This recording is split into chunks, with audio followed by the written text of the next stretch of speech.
গত 21শে জানুয়ারি কলকাতায় ডেকে পড়ে বিভিন্ন জায়গায় আমাদের পুলিশে হেনস্থা হতে হলো কেন? প্রশাসন মন্ত্রী জবাব দাও। 21শে জানুয়ারি সারা পশ্চিমবঙ্গে বিভিন্ন জায়গা থেকে আমাদের পুলিশকে হেনস্থা করতে হলো কেন? প্রশাসন মন্ত্রী জবাব দাও। আমাদের কর্মসূচি চলবে। আমাদের বিভিন্ন দাবিতে কর্মসূচি আমরা তুলছি না, তুলবো না। আমাদের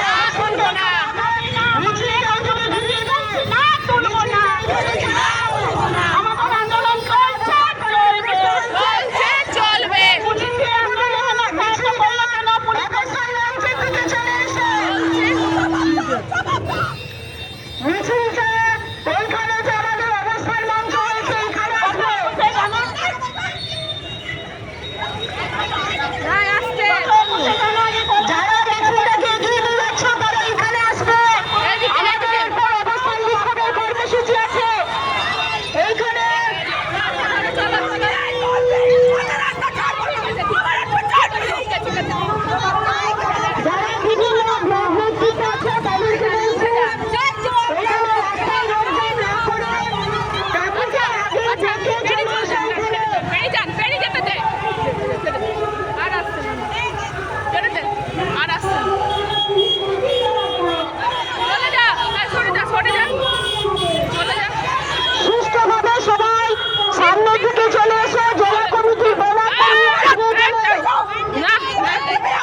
আজকে আমাদের অবস্থান বিক্ষোভ কর্মসূচি আছে, ফলে সবাইকে সুষ্ঠুভাবে এখানে মঞ্চ তৈরি হয়েছে, রাস্তাটা ছেড়ে দাও। আমাদের কাছে প্রশাসন জানতে চেয়েছে আমাদের কর্মসূচি, আমরা জানিয়েছি যে আমাদের ভিক্ষার মিছিল হবে, তারপর অবস্থান হবে। মানে প্রতিটি আশাকর্মীর কাছে আমাদের অনুরোধ, তোমরা অবস্থান মঞ্চে গিয়ে সুষ্ঠুভাবে বসো। আমাদের কর্মসূচি প্রশাসনকে আমরা জানিয়েছি সুষ্ঠুভাবে, আমরা সেই মতন কর্মসূচিটি করব।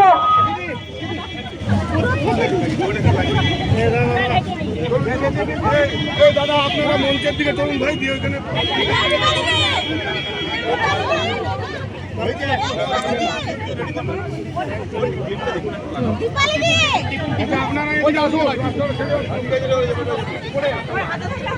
রাজপথ দখল আপনাদের কেন, কি বলবেন?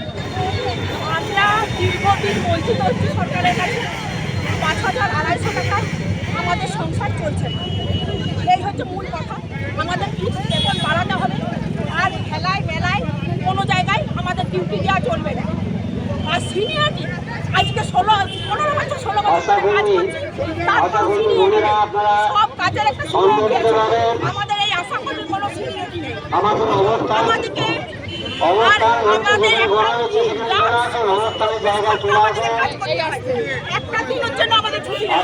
আমরা যদি কোনোদিন কোথাও বাইরে যাই, তার জন্য কেন গিয়েছিলেন?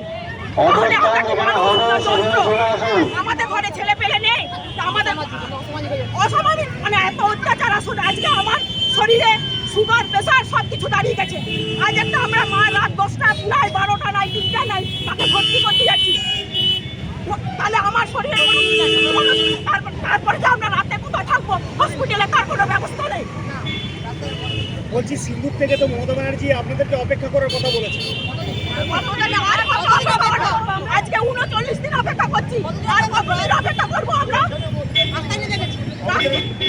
আপনাদের দাবি নিয়ে আন্দোলন জারি থাকবে? আমাদের আন্দোলন চলছে, চলবে, চলছে, চলবে, চলছে, চলবে। আমার নাম তনুশ্রী সিংহ, 2 নম্বর ব্লক। দিন